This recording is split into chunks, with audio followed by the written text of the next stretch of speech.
श्रीमते रामानुजाय नमः।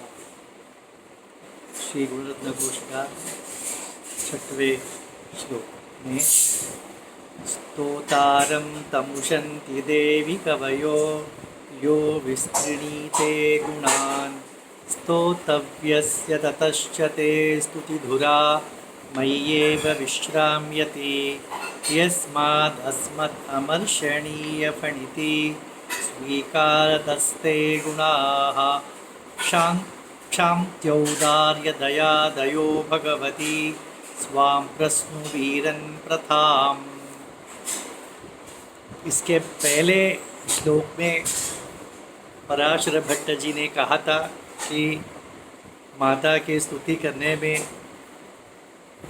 मुझे अधिकार नहीं है, मैं स्तुति नहीं करने योग्य नहीं हूँ।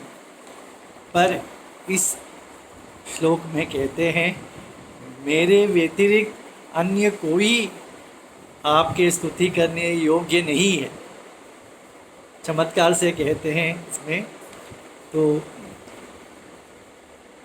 देवी ते स्तुतिधुरा मय्येव विश्राम्यति। तो पहले तो कहा कि मैं स्तुति नहीं कर सकता हूँ, अभी कहते हैं कि मैं ही स्तुति करूँगा।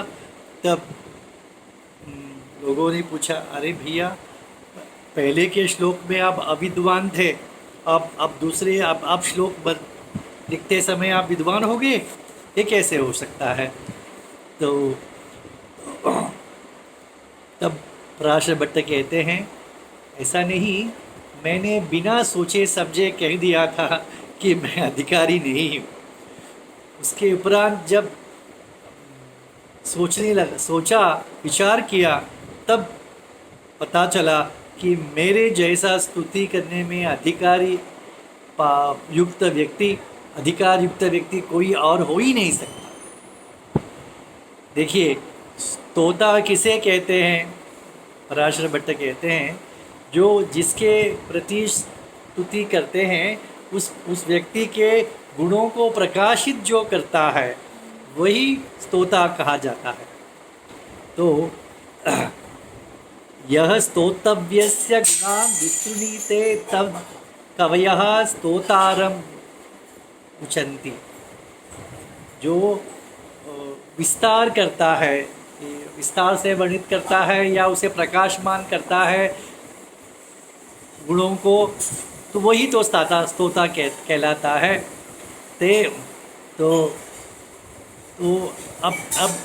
अब ये उत्तरार्ध में इसका कारण बताते हैं, क्योंकि जब तोतली भाषा में बोली में बच्चे बोलते हैं तो बच्चे की माता शिशु से बहुत प्रसन्न होती है, उसे बच्चे की तोतली भाषा बहुत ही मधुर लगता है।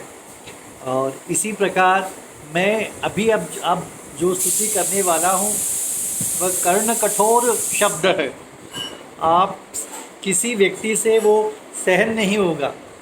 देखिए, बच्चा जब बोलता है तो अन्य व्यक्ति को समझ में ही नहीं आता है, वो तो क्या बकबक करता है, पर माता समझ जाती है क्या कहता है। तो उसी प्रकार अभी मैं जो स्तुति करने वाला हूँ उससे लोग तो कहेंगे कि क्या बकबक करता है ये तो परंतु मेरी माता जो आप है, आपको ये मधुर लगेगा। बच्चे की तोतली भाषा माँ को मधुर है, इसीलिए आप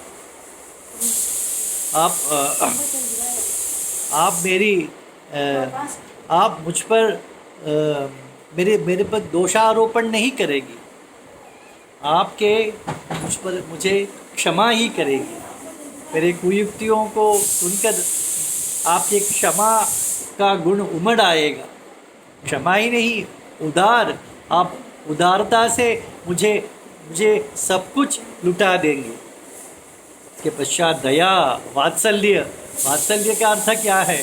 जो नवजात वत्स के दोषों को उसकी माता गाय अपनी जीभ से चाट कर निकाल लेती है, उसी प्रकार उसको भोग लगता है उस गाय को। उसी प्रकार माता मेरे दोष युक्त वचन माता के लिए भोग के समान है। इस प्रकार माता की जो क्षमा, दया, वात्सल्य, ये जो उदारता, ये जो औदार्य गुण, ये सब जो गुण है ये प्रकाशित मुझसे ही तो होता है। यदि मैं ऐसा नहीं कहूँगा, ऐसे कुयुक्तियों को नहीं बोलूँगा, तो माँ के गुण का प्रकाश कैसे होगा? तो मेरे जैसा माँ के गुणों को प्रकाश करने वाला कोई और नहीं है। इस प्रकार बहुत सुंदर बात कही है भट्ट जी ने यहाँ पर। श्रीमते रामानुजाय नमः।